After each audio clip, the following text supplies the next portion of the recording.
భూమి కోసం, భుక్తి కోసం, వెట్టి చాకిరి నుండి విముక్తి కోసం భూస్వామ్య వ్యవస్థకు వ్యతిరేకంగా బందూకు బట్టి తెలంగాణ రైతాంగము సాయుధ పోరాటం చేసినటువంటి చరిత్రను వక్రీకరించిన రజాకార్ సినిమాకి చారిత్రక వారసత్వ ఉత్తమ చిత్రం అవార్డు ఇవ్వడం ప్రభుత్వం యొక్క దివాలాకోరుతనానికి నిదర్శనం. దీన్ని తీవ్రంగా ఖండిస్తూ ఉన్నాం. 3000 గ్రామాలను విముక్తి చేసి 10 లక్షల ఎకరాల భూమి పంచినటువంటి తెలంగాణ సాయుధ రైతాంగ పోరాటం అది హిందూ ముస్లింలకు మధ్య జరిగినటువంటి పోరాటం కాదు. అది భూమి ఆక్రమించినటువంటి భూస్వాములకు వ్యతిరేకంగా, అలాగే భూస్వాములు గ్రామాల్లో చేస్తున్నటువంటి ఆగడాలకు వ్యతిరేకంగా, వాళ్ళకి అండగా ఉన్నటువంటి నిజాం రాచరికానికి వ్యతిరేకంగా జరిగినటువంటి పోరాటం.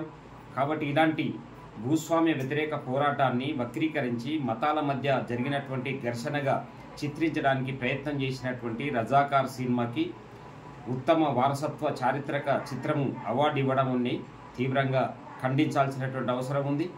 ఇలాంటి సినిమాలకి కాంగ్రెస్ ప్రభుత్వం అవార్డు ఇవ్వడం సరియైంది కాదు.